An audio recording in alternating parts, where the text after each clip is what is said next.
In Uganda today, the 48-hour rule, as stated by the Constitution, is nothing to be considered. They abduct citizens and they even boast about it. They keep them in incommunicado detention for days, weeks, months, and sometimes even years. And then, at their convenience, they present them to the courts of law, and nothing is done. Now, this, ladies and gentlemen, speaks of two ironies.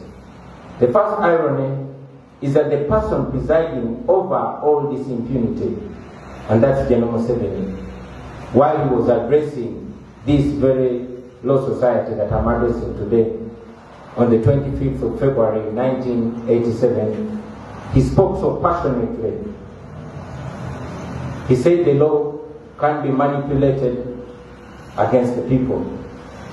He said, and I quote, "Depending on the nature of the state in a given society, the law can be an instrument of oppression and exploitation, or an instrument of social justice and progress. Law," he went on and said, "law is not always synonymous with justice. It can be, but also it may not be. What is legal is not necessarily just. Law can be used by the strong against the weak. It can be used by the rich against the poor, and it can be used by the minority against the majority." That was General Museveni on the 25th of February 1987. And yet today, in defense of the regime, you will find many outstanding lawyers saying, but that is what the law says, without even wondering or asking themselves whether that law is just or unjust. And the second irony, and perhaps the most painful one, is that most of these abuses, most of these wrongdoings, most of this arm twisting of the law are facilitated by lawyers. I mean, if I may ask, who drafts the oppressive laws like the UPDF Amendment Act of 2025 and the Public Order Management Act? Lawyers. Who sanctions fake charges against regime critics? Lawyers. Who prosecutes citizens like Kizza Besigye in complete violation of due process? Lawyers. Who remands victims like Eddie Mutwe, torture victims, clearly tortured people, who reminds them to prison? People like Eddie Mutwe, people like Kakwenza Rukendabasaicha, who sends them to prison instead of sending them to the hospital? Lawyers.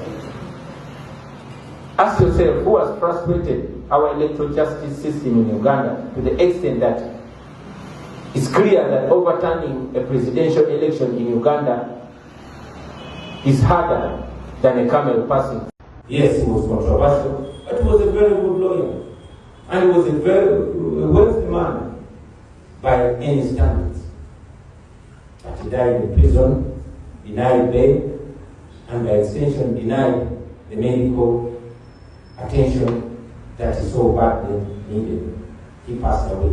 Now, I want all of you present here today and those watching us online to ask yourself that if Mudiole, a renowned lawyer, if Bob Kasango, if Ivan, if Peter, if they're not safe, why do you think you're safe? Why do you think you're any different? Now, please remember that no one is safe in a lawless society. Not even you, the lawyers. You may have degrees. You may have titles. You may be successful. You may be well known. But when this regime crashes constitutionalism completely, you are the next that they're going to come for. I promise you that. If Uganda collapses, as we all see, it surely will. If we don't do what we must do, every one of us is going to be as vulnerable. If the country burns, it will burn you as hot as it burns a border rider in Chifumbira or in Chewando or in Kamucha. You're not going to be any different. So, my dear land friends, My humble request is that you join the rest of the citizens in saving this country. You lawyers of all citizens best understand the problem of Uganda. And by that, you can be part of the solution if you choose to be. And that way, we shall all be safe. Because when we continuously say, all of us will be safe, or no one will be safe.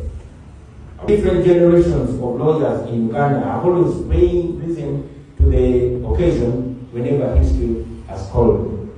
We all remember that it was lawyers, including the now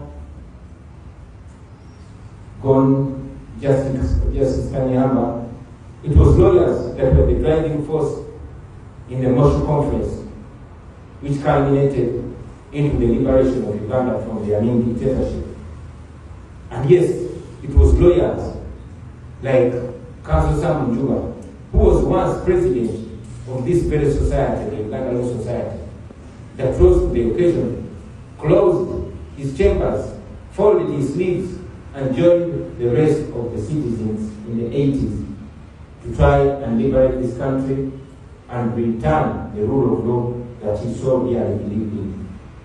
He did not sit in his chambers when history was falling into his involvement. He got involved.